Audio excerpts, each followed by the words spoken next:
जय हिंद मेरे प्यारे दोस्तों। आज मैं आपको कक्षा 10 प्रश्नावली 9.1 का प्रश्न संख्या 5वें का हल कराऊंगा। तो कह रहा है भूमि से 60 मीटर की ऊंचाई पर, भूमि है मान लीजिए, यह भूमि है मान लीजिए, एक रेखा बना देते हैं, यह भूमि है। तो कह रहा है भूमि से 60 मीटर की ऊंचाई पर, यानी कि 60 मीटर ऊंचाई बना देते हैं,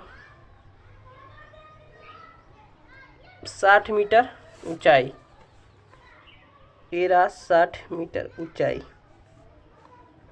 अब आगे क्या कह रहा है, भूमि से 60 मीटर की ऊंचाई, भूमि से 60 मीटर की ऊंचाई एक पतंग उड़ा है, यानी कि एक पतंग उड़ा है, एक पतंग उड़ रहा है। ऐसे ही पतंग रहता है ना, एक पतंग उड़ रही है। कह रहा भूमि से 60 मीटर की ऊंचाई पर एक पतंग उड़ रही है। पतंग में लगी डोरी को अस्थायी रूप से भूमि के एक बिंदु से बांध दिया गया है। यानी कि ये पतंग की डोरी है जिसको अस्थायी रूप से भूमि के एक बिंदु से बांध दिया गया। मान लीजिए यहाँ पर एक कोई बिंदु है, इससे इस पतंग को बांध दिया जाता है अस्थायी रूप से,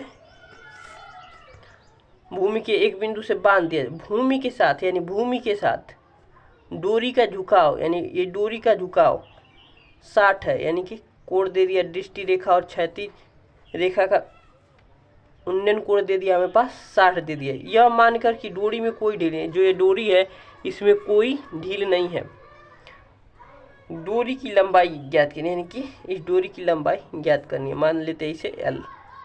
तो मान ले ए रहा A और ए रहा B और ए रहा C।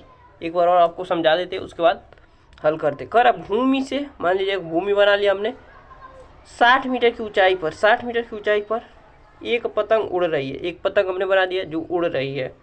पतंग में लगी डोरी, यानी पतंग में जो लगी डोरी है और अस्थायी रूप से भूमि के एक बिंदु से बांध दिया गया। भूमि के एक बिंदु से हमने बांध दिया गया। भूमि के साथ, यानी जो भूमि है, भूमि के साथ डोरी का झुकाव, यानी डोरी का झुकाव 60 है, तो हमने 60 बढ़ा दिया। यह मान के कि डोरी में कोई ढील, जो डोरी है इसमें कोई ढील नहीं है। तो डोरी की लंबाई याद, यानी लंबाई AC ज्ञात करना है। तो लिखेंगे सबसे पहले हल, जैसे करा रहे वैसे पेपर में करेंगे तो आपको पूरा अंक मिलेगा। लिखेंगे हल, माना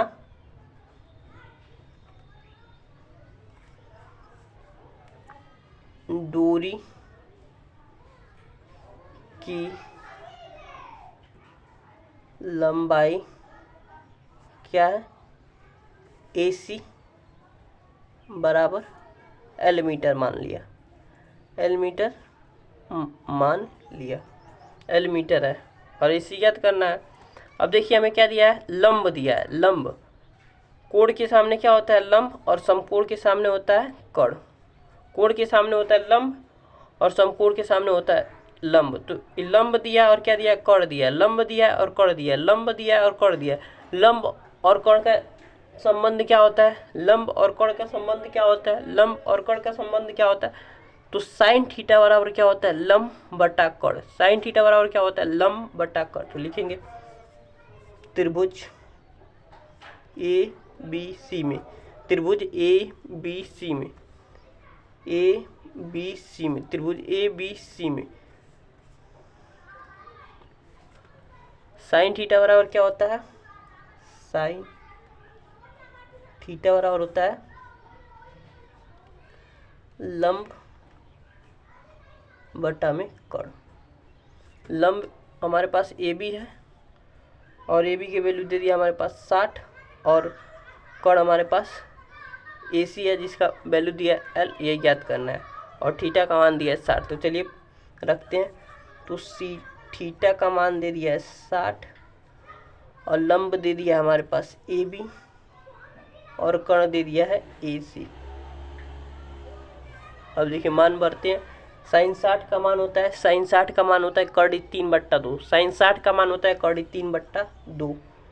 साइन 60 का मान होता है कर्ण 3/2। साइन 0 का मान होता है 0। साइन 30 का मान होता है 1/2। साइन 45 का मान होता है 1/2 और साइन 60 का मान होता है कर्ण 3/2 और साइन 90 का मान होता है 1।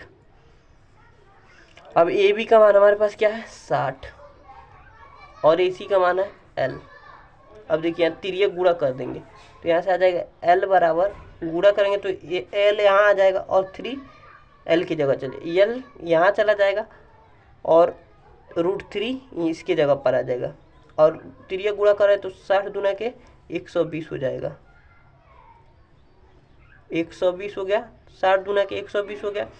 और एल यहाँ चला गया, √3 यहाँ आ गया।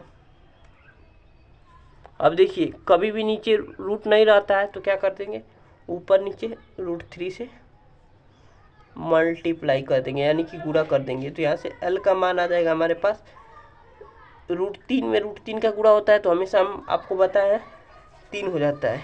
अगर √2 में गुणा होता है तो 2 आ जाता है, √6 में गुणा होता है तो 6 आ जाता है, √5 का गुणा √5 में होता है तो 5 आ जाता है। किसी दो रूट का गुणा 2 बार होता है तो वही संख्या रूट से बाहर निकल जाता है।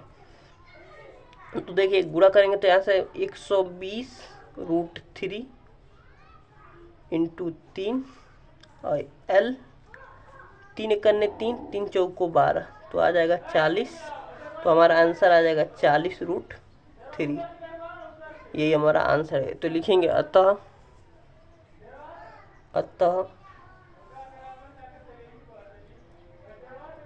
डोरी की लंबाई AC बराबर, हमने एल मीटर माना था और एल का मान कितना आ गया 40 √3 मीटर।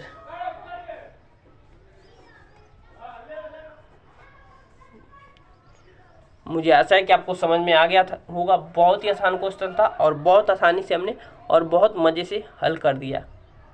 अगर आपको अच्छा लगा हो तो कमेंट में ज़रूर लिखें। मिलते हैं अगली वीडियो में प्रश्न संख्या 6 के हल के साथ।